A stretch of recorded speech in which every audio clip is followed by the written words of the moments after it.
ओम शांति। आज प्यारे मीठे भगवान की मीठी मुरली मंथन की डेट है 13 अगस्त 2021। तो मीठे मीठे बाबा ने आज भी हमें बहुत अच्छी से समझाने दी। आज बाबा ने पूरी मुरली ड्रिल पर चलाई है। ड्रिल, रूहानी ड्रिल सिखा रहे भगवान कि आत्मा कैसे परमधाम की सैर करती है, परमात्मा से मिलन मनाती है, योग करती है, शक्तियों से भरती है, फिर नीचे आकर सबको दान करती है, सबको हृष्ट पुरुष निरोगी बनाती है। और सदगुरु की श्रीमत पालन करने की गुप्त मेहनत कैसे करनी है, इसलिए बाबा ने बहुत सुंदर रीति समझानी दी है। और बाबा कह रहे हैं कि गीता का भगवान आया हुआ है, तो तुम्हें सबको बताना है। मैं गुप्त हूँ, इसीलिए मनुष्य मुझे पहचानते नहीं। बाबा अच्छी रीति सबको समझा रहे हैं ना। सचखंड स्थापन करने के लिए भगवान आए हैं। तो चलिए हम सभी बड़े प्यार से बाबा से सुनते हैं।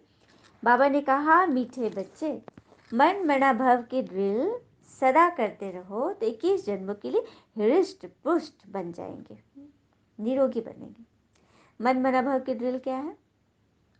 अपने मन को लुभाने वाले में, शक्ति देने वाले में, संभालने वाले में लगा के रखो।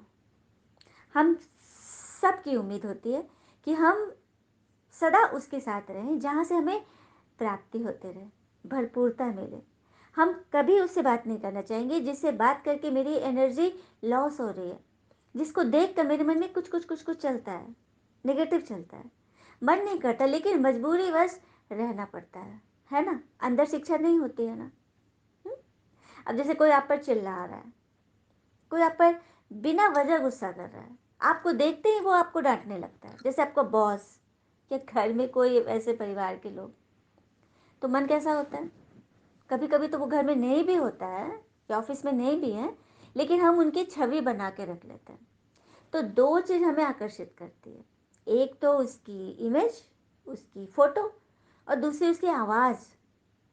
वो अगर बगल रूम से भी किसी और से भी बात कर रहा है तो हमें ये खटकता रहेगा कि वो अभी आएगा और हम पे चिल्लाएगा। उसकी आवाज़ आ रही, मतलब कि वो अब आया, अब आया, अब आया। हम सुनने के लिए बेचैन हो जाते, कान हमारे खुल जाते हैं। होता है ना, क्योंकि हमने ऐसा इमेज बना के रख लिया, अपने अंदर वो भय बना के रख लिया। तो इसके विपरीत क्या करना है? विज्ञान कहता है कि इसके विपरीत हम जो इमेज बना के रखे ना कि वो ऐसा है। गुस्से में आदमी का चेहरा कैसा होता है? एकदम आँख लाल, हाँ, नथुने फूले हुए, चेहरा एकदम बिगड़ा हुआ। तो उसकी इमेज को बना लीजिए कार्टून रूप से। अब बच्चे क्यों कार्टून देखते हैं? मिक्की माउस है, डोरेमोन है, तरह तरह के कार्टून शोज़ हैं जिसमें सिर्फ हंसी हो रही है, मन लग रहा है बच्चों को। तो आप समझ जाइए ना कि वो व्यक्ति का मुंह कोई कार्टून है। मिक्की माउस जैसा उसके कान है, बड़े से नाक है, हाँ, बड़ा सा वो बैंड लगाई हुई है, मतलब इस तरह से इमेज बना लीजिए। और उसकी आवाज़ जैसे लगेगी फॉरवर्ड करने में या इस करने में कैसा आवाज़ नहीं हो जाता, कभी कभी टेप रिकॉर्डर ख़राब हो जाता है तो कैसा आवाज़ आता है, कैसे वो, मतलब दूसरे तरह से वो चिल्ला रहा है, लेकिन आपके अंदर वही टेप चल रहा है जो आपने अपने मन में फिट किया है। तो उससे क्या होगा ना, आप हलचल में नहीं आओगे, आपको लगेगा ये तो कोई कार्टून शो चल रहा है। सामने में नहीं बोलना है उसको, अपने अंदर फील करना है। इसलिए कह रही हूँ कि अंदर में दर्द न भरे, उसकी बातें आपके दिमाग पे असर न करें, उसकी छवि से आप भयभीत ना हो। आई बात समझ में? तो ये विज्ञान भी किसकी उपज है? साइलेंस की, शांति की। जब हम डीप साइलेंस में जाते हैं तभी तो विज्ञान की उत्पत्ति होती है। और साइलेंस के सागर तो है परमात्मा। तो भगवान ने बोला ना कि मन मना भव कीजिए, अपने मन को लुभाने वाले में लगाओ। तो मन को लुभाने वाले में हमें ये टेक्निक बता दी, तो हम उस पर चलेंगे। तो क्या होंगे? 21 जन्म के लिए हृष्ट पुरुष निरोगी बन जाएंगे। आई बात समझ में? फिर बाबा ने प्रश्न में बोला कि सदगुरु की कौन सी श्रीमत पालन करने में गुप्त मेहनत है? तो कौन सी श्रीमत? जब बाबा कहते हैं कि मीठे बच्चे, इस देह को भूल मुझे याद करो, अपने को आत्मा अकेले समझो, मैं अच्छा, कोई आत्मा किसी के साथ आती है क्या लेकर? अकेले आते हैं ना। और जाती क्या किसी के साथ है? बिल्कुल नहीं, अकेले जाती। तो हमेशा समझो कि मैं अकेली हूँ, मैं एकांतवासी हूँ। एकांत को कभी खराब ढंग से नहीं लेना कि मैं तो अकेली हूँ, मेरा तो कोई नहीं। अरे, एक की याद में अपने आप को खो दो। तो वो एक कौन है? मन, मना, भव, परमात्मा, जो हमारे मन को सदा एनर्जेटिक करेगा, जो हमें सदा शक्तिशाली बनाएगा, सदा हमारे हित के लिए हमें अच्छे अच्छे सुझाव देगा। हाँ, हमारे लिए इस धरती पर आए हैं, हमें ज्ञान सुना रहे, हमें ऊपर उठाने के लिए, हमें सतयुगी बादशाही देने के लिए आया है। क्या हमें उन पर अपने मन को नहीं टिका देना है? कोई प्रॉब्लम भी आ रहा है, बच्चे हैं, परिवार है, इन लॉज है, फ्रेंड्स है, बॉस है, ऑफिस है, बहुत तरह की बातें होती हैं। कुछ भी बातें आ रही है तो उसमें क्यों अपना दिमाग हम क्यों लगाएं, जबकि वो सर्वशक्तिवान हमारे साथ है। तो सब कुछ उसको सौंप दे। बाबा तो कहते कि अपने सोचने का काम भी मुझे दे दो। बाबा ये भी कहते कोई मुझे यूज ही नहीं करता, मैं आया हुआ हूँ। तो यूज करने के लिए बस अपने प्रॉब्लम्स देते जाना है। खत के जरिए दीजिए, मन से दीजिए, अकेले में आईना के सामने बोल कर दीजिए, चाहे जो भी विधि आपको सही लग रहा हो आप कर सकते हो, आप करो। क्योंकि कर्म ही है, संकल्प कर्म ही है जो हमें एकदम हमारे खेत को तो लहलहा देगा, मन के खेत को। क्योंकि जब हम गेहूं का एक दाना बोते हैं तो कुछ समय बाद वो हमें 1000 दानों के रूप में वापस मिलता है। तो कर्म भी वैसे ही है, अच्छे कर्मों का फल हमें ऐसे ही मिलेंगे।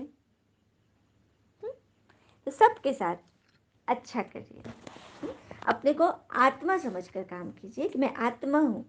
और देह सहित देह के सब धर्मों को भूलो। देह के धर्म क्या है? विकार, काम, क्रोध, लोभ, मोह, अहंकार, ईर्ष्या, आलस, राग, द्वेष, भय, अलबेलापन तो है ही। इसके अतिरिक्त ये जो मानवीय धर्म है, हिंदू, मुस्लिम, सिख, ईसाई, मैं जैन हूँ, मैं वो हूँ, मैं वो हूँ, इन सब से बाबा बोलते ऊपर उठो, इंसानियत का नाता रखो। देवी देवता सनातन धर्म के हो तुम, तुम्हारा एकमात्र धर्म है देवी देवता के गुणों वाला धर्म। इसको याद करो तो पावन बन जाएंगे। और तकदीरवान बच्चे ही यह गुप्त मेहनत कर सकते हैं। बाबा ने यहाँ पे ये भी क्लॉज लगा दिया, ये गुप्त मेहनत कौन करेंगे कि मैं शरीर में मैं आत्मा हूँ। हाँ, मुझे सब बातों को भूलना है, सब व्यर्थ बातों को भूलकर एक ईश्वर मन मना भव में बुद्धि को लगा देना है। तो ये कौन बच्चे करेंगे? जो तकदीरवान बनने वाले होंगे। तो कितने जन्म के लिए? 21 जन्म के लिए। हाँ, और ये भी कहते हैं ना कि जिस परिस्थिति को हम बदल नहीं सकते उसके बारे में सोच सोच कर दुखी होने से तो अच्छा है कि उसे स्वीकार करें, क्योंकि स्वीकार करना ही समाधान है।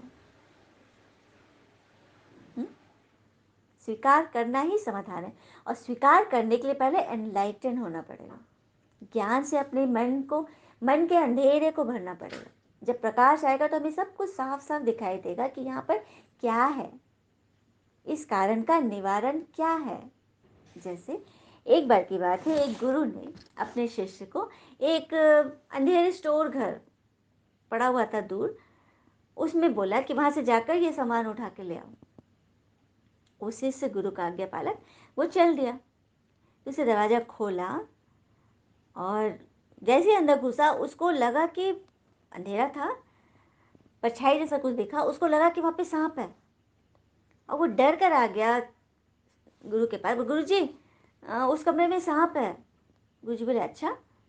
तो गुरु जी ने बोला कि आवाज़ लगाओ, भाग जाएगा वो।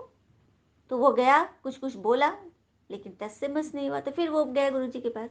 गुरु जी, अच्छा लो ये छड़ी ले जाओ, इससे ठक ठक करना, भाग जाएगा जो भी कुछ हो, और वो सामान ले आना। बोला ठीक है गुरु जी। वो डर तो लग रहा था अंदर से, लेकिन गुरु जी कह रहे तो वो जा रहा था। छड़ी लेकर भी ठक ठक ठक ठक किया, नहीं भागा। बस गुरु जी नहीं भागा। तो बोले ठीक है, ये दिया लेकर जाओ। जलता हुआ दिया लेकर वो जब कमरे में गया, अंदर अंधेरे कमरे में, तो जैसे ही वहां पे रोशनी पड़ी तो उसने देखा कि अरे ये तो सांप की जगह रस्सी पड़ी हुई है। अब मैं तो इसे सांप समझ रहा था। तो जाकर जब गुरुजी को बात बताया तो गुरुजी ने बोला कि देखा प्रकाश का महत्व। हम्म? अंधेरे में तुम्हें कितना डर लग रहा था, उसमें कुछ भी हो सकता है, कोई भी विचार बैठ सकता है, तो बस प्रकाश कर लो, दिया दिखा दो। तो हम सब के मन में आज अंधेरा है, कुछ न कुछ बातें हम उसमें पहले से फीड किए हुए हैं, तो उसमें बस ज्ञान की रोशनी की दरकार है। ज्ञान की रोशनी आएगी तो सब दूध का दूध पानी का पानी हो जाएगा कि कहाँ पर क्या है, हमें क्या करना है। हाँ, है ना। शांति। बाबा कह रहे हैं तुम बच्चे बैठे हो अपने भाई और बहनों को ड्रिल सिखलाने, और बाबा ये फर्ज हम बच्चों को दे रहे हैं कि मैंने तुम बच्चों को सिखाया, अब तुम्हारा फर्ज है कि अपने हम जीन्स को सिखाओ, सबको ये राज बताओ कि परमात्मा से कैसे योग करें। तो योग के लिए सबसे पहले ज्ञान, ज्ञान जानोगे, पहली सीढ़ी ज्ञान है, सेकंड स्टेप है योग, थर्ड है धारणा, चौथा है सेवा। ये 4 सब्जेक्ट में जब पूरा एक्यूरेट हो जाओगे तब बनोगे तकदीरवान। तो बाबा कह रहे कि ये राज कौन बताएगा सबको, तुम बताओगे। कौन सी ड्रिल है जिसमें कि कुछ कहना ही नहीं होता। अच्छा, योग में कुछ कहते हैं क्या? मन की बात है, ये रूहानी ड्रिल है, आत्मा ड्रिल कर रही है। आत्मा मन बुद्धि से अपने आप को शांत चित बैठाइए, मन एकाग्र कीजिए दोनों भावों के बीच, क्योंकि वहाँ पर आत्मा का निवास स्थान है। फील कीजिए कि मेरी आत्मा दोनों भावों के बीच विराजमान है। पॉइंट ऑफ लाइट, जगमग सितारा मिसल, शांत स्वरूप, प्रेम स्वरूप है। अब जैसे कोई बहुत गुस्सा करता है तो उसके बारे में हम ये सोचेंगे क्यों करता है, क्यों करता है, ऐसे करता है, वैसे करता है, तो उसका गुस्सा और बढ़ेगा। तो क्या करना है? पीसफुल सोल के रूप में उसको फील करना है, बोलना है मन ही मन, समझना है, बाबा से बातें करनी है कि बाबा he is a peaceful soul. अंदर अंदर यह चिंतन कीजिए तो उसका डर आपके मन से निकल जाएगा और आपके गुड वाइब्रेशन उधर जाएंगे, तो उधर से आपके अनुसार ही बातें होंगी। तो बस मैं आत्मा एक पीसफुल सोल हूँ, अपने आप को पीसफुल रखना है और औरों के लिए भी पीसफुल समझ कर चलना है। तो मैं आत्मा पीसफुल भिकुटी तख्त पर विराजमान इस शरीर से बाहर निकल रही। अंदर अंदर मन ही मन बोलना है, यहाँ वाणी की कोई काम नहीं है, कोई आवश्यकता नहीं है। मन से आत्मा को देखिए कि वो बाहर निकली, इस कमरे की छत से ऊपर जा रही है, इस जगत से ऊपर। पॉइंट ऑफ लाइट सितारा को देखते चलिए, विजुलाइज कीजिए मन ही मन। सूर्य को देखिए, सूर्य के ऊपर से सामने से क्रॉस कर रही है, चांद है, तारागणों के बीच से होती हुई परम धाम घर पहुंच रही है। और परम धाम में लाल सुनहरा, जैसे यहाँ पे आकाश देखते हैं नीला आसमानी, वैसे परम धाम में रेड सुनहरे रंग का, टमाटर का रंग देखे ना, उसी तरह से थोड़ा गोल्डन पूरा परम धाम का सीन देखिए, आकाश जैसा छाया हुआ है। और वहाँ पर शिव बाबा निराकार तारा मिसल 7 कलर्स के लाइट से जगमग जगमग, एक अनार का लाइट कैसा होता है, कितने तरह के उसमें से रोशनी निकलती है, घिरनी, उस तरह से भगवान की लाइट पूरे ब्रह्मांड में चमक रही है परम धाम में। और मैं आत्मा जाकर सीधे, बाबा ने मुझे अपने चुंबकीय तत्व से मुझे खींच लिया अपने अंदर और मैं उसमें समा गई कुछ पल के लिए। बाबा की उन किरणों के बाहों में अपने आप को एक माँ और बच्चे की तरह लिपटा लें, इस फील में, इस एनर्जी से कि जो भी प्रॉब्लम मेरे मन में अभी है वो सब जैसे बाबा हील कर रहे हैं, खींच रहे हैं।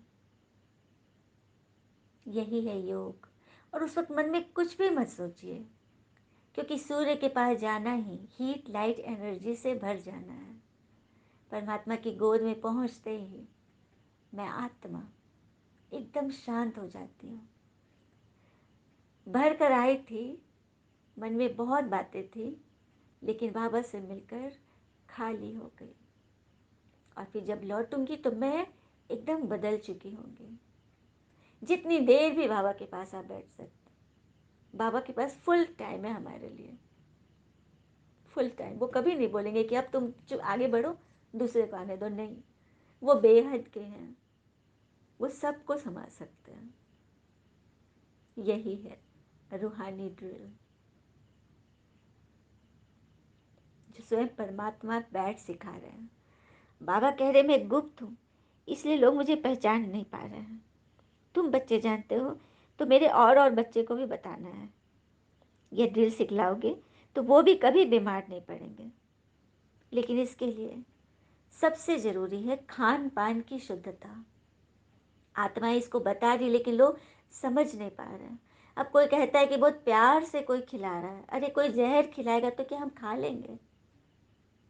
अपनी बुद्धि भी तो होनी चाहिए। तो बस यही बात है।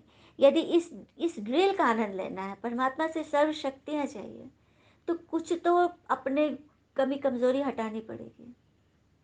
क्योंकि हम ऊपर ऊपर तक लेवल तक भरे हुए हैं, तो उनकी शक्ति, उनकी किरणें, उनकी प्राप्तियां हमारे तक पहुंचेगी ही नहीं। खाली हो जाओ, अपनी कमी कमजोरियों, अपनी गलत आदतों को छोड़ो। यदि सब कुछ चाहना है, चाहना सबको है, लेकिन करना क्या है? कहते हैं ना बहुत लोग कि हम भगवान को बहुत मानते हैं, तो भगवान को नहीं मानना है, भगवान की मानना है। की पर जोर दे रही हूँ, उनकी श्रीमत पर चलना है, तभी तो वो भर सकेंगे। और बाबा ने ये ड्यूटी हम बच्चों को दी है कि सबको समझा।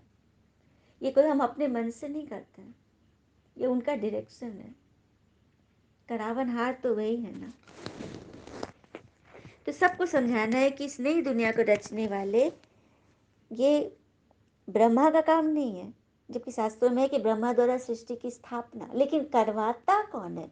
वो कराने वाला गौन हो गया ना, गुम हो गया। तभी हम इस स्थिति में आज माया के चंगुल में फंसे हैं। जिस दिन ये जान जाएंगे कराने वाला शिव परमात्मा है।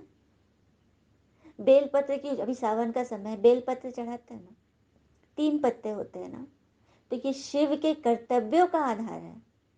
ब्रह्मा विष्णु शंकर का प्रतीक है कि शिव ने ब्रह्मा द्वारा स्थापना कराई, शिव जी ब्रह्मा के, विष्णु के द्वारा पालना कराते हैं, शिव ही शंकर के द्वारा विनाश करवाते हैं। शिव को ऊपर रखना है, ये बाबा बैठ समझा रहे हैं। तभी हम पापों से मुक्त होंगे। अच्छा, बाबा को नमस्ते। धारणा के लिए मुख्य सहारे, पहले पॉइंट, योगेश्वर बाबा से योग सीख कर सच्चा सच्चा योगी बनना। योगी मतलब कोई सन्यासी नहीं। अभी कैसे, अभी मैंने क्या किया, कोई सन्यास कराया? आत्मा रूप में परमात्मा की गोद में छिप जाना, यही यही करने वाला योगी है। तो ये तो हम काम हर कर्म करते कर सकते हैं। हम भोजन भी बना रहे हैं तो परमात्मा की गोद में बैठे हुए, हाथ से काम कर रहे हैं, लेकिन मन बुद्धि तो बाबा के पास रह सकता है ना।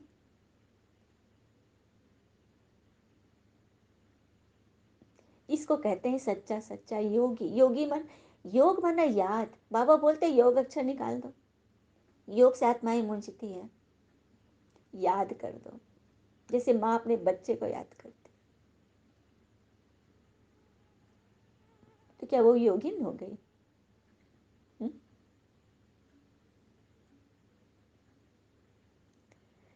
ज्ञान से धनवान और योग से निरोगी एवं एवं हेल्दी बनना है, यही बाबा चाहते हैं। वरदान दिया बाबा ने, कल्याण की वृत्ति और शुभ चिंतक भाव द्वारा विश्व कल्याण के निमित्त बनने वाले तीव्र पुरुषार्थी भव। कल्याण की वृत्ति और शुभ चिंतक भाव द्वारा विश्व कल्याण के निमित्त बनने वाले तीव्र पुरुषार्थी बनो। कैसे बनेंगे? तो तीव्र पुरुषार्थी वह हैं जो सभी के प्रति कल्याण की वृत्ति और शुभ चिंतक भाव रखते हैं। भले कोई बार बार गिराने की कोशिश करे, मन को डगमग करे, विघन रूप बने, फिर भी आपका उसके प्रति सदा शुभ चिंतक का अडोल भाव हो। बात के कारण भाव न बदले। लाख माया किसी व्यक्ति का रूप धरकर आपको गिराने की कोशिश करेगी, आपको डगमग करेगी, लेकिन आपके अंदर उसके प्रति जो शुभ भावना है वो चेंज नहीं होनी चाहिए। हर परिस्थिति में आपकी वृत्ति भाव नेक हो तो उसका प्रभाव आपके ऊपर नहीं पड़ेगा। आप कैसे, आपने मनोरंजन का साधन समझ, जैसे मिक्की माउस वाले जी उदाहरण बताए, मनोरंजन हो गया ना आपका, वो गलत बोल रहा है लेकिन आप तो खुश हो, तो फिर कोई भी व्यर्थ बात देखने में नहीं आएगी, आपका टाइम भी बच जाएगा। यही है विश्व कल्याणकारी स्टेज। आगे बात समझ में, विश्व कल्याणकारी कोई पूरे विश्व वर्ल्ड वर्ल्ड घूम कर कल्याण करने की बात नहीं है। अपने आप का कल्याण कर लो बस, हो गया सब कुछ। कहते हैं ना मन चंगा तो कटौती में क्या, सभी बोलिए, सबको पता है ना, गंगा। तो अपने मन को संभाल ले, बस पूरे विश्व का कल्याण हो गया। हर एक ऐसा ऐसा काम कर ले, हर एक बाबा का बच्चा अपने मन को संभाल ले, तो उनके अंदर से थॉट भी जो निकलेंगे ना, शुभ भावना के निकलेंगे, तो पूरे एयर में जाएगा और एयर से पूरे विश्व में वातावरण पूरा बदल जाएगा। तो यही होगा स्लोगन, संतुष्टता जीवन का श्रृंगार है, इसीलिए संतुष्ट मनी बन, संतुष्ट रहो और सर्व को संतुष्ट करो। इसके लिए सबसे पहले हमें संतुष्ट होना पड़ेगा कि हमें जितना मिल रहा है, जो मिल रहा है, जहाँ मिल रहा है, जिससे मिल रहा है, मैं संतुष्ट हूँ, मुझे और में नहीं जाना है। जो संतुष्ट मनी रहते हैं वो सदा संतुष्ट रहते हैं और वही सर्व को संतुष्ट करते हैं। तो कभी भी बाबा ने कल का वरदान दिया था, आपस में एक दूसरे की विशेषता देखने, कोई खिटपिट नहीं करनी है, क्योंकि सुनिए, third person never create misunderstanding between two people, but misunderstanding between two people create space for third person. तीसरा कोई व्यक्ति कभी भी दो आदमी के बीच में मिसअंडरस्टैंडिंग, गलतफहमी का कारण नहीं बनता। गलतफहमियां तब होती है जब दो आदमी अपने बीच में तीसरे आदमी के लिए जगह छोड़ देते हैं, किसी तीसरे से हम बात करते हैं, दो अपने आपस की बात, तो मिसअंडरस्टैंडिंग, गलतफहमियां वहीं से शुरू हो जाती है। तो यहाँ पे आत्मा और परमात्मा ये दो हैं, इनके बीच में कोई देहधारी आनी चाहिए, किसी की व्यर्थ बात आनी चाहिए, माया आनी चाहिए, बिल्कुल नहीं। जब हम एक दूसरे को याद नहीं करेंगे तब माया के लिए स्पेस हो जाएगा, फिर माया तो अपना कांड करेगी ही करेगी, क्योंकि उसका भी दोष नहीं है। वो हमें चेक करने आती है कि हम ईश्वर से कितना दूर है कि कितना पास है। पास करने के लिए वो बीच बीच में कुछ कुछ लेसन देती है हमें, हमारे पेपर लेती है ना। तो हम सभी को पास विद ऑनर बनना है ना, पेपर में पास होना है। और मन मना भव की ड्रिल जो बाबा ने आज सिखाई, उसे ज़रूर हर कर्म करते तो याद करना ही है, लेकिन अगर एकांत में भी है तो चुपचाप बैठकर बाबा की यादों में खो जाए, सब कुछ सौंप दे, निश्चिंत हो जाए और वहां से एकदम हल्का होकर लौटे, है ना। जो जो इसको अनुभव किए हैं प्लीज़ कमेंट में ज़रूर शेयर कीजिए कि हाँ दीदी, आज हमारा अनुभव बहुत अच्छा रहा। थैंक यू बाबा। ओम शांति। शुक्रिया मीठे बाबा, वो बाबा के प्यारे प्यारे बच्चे। All is well always. ओम शांति।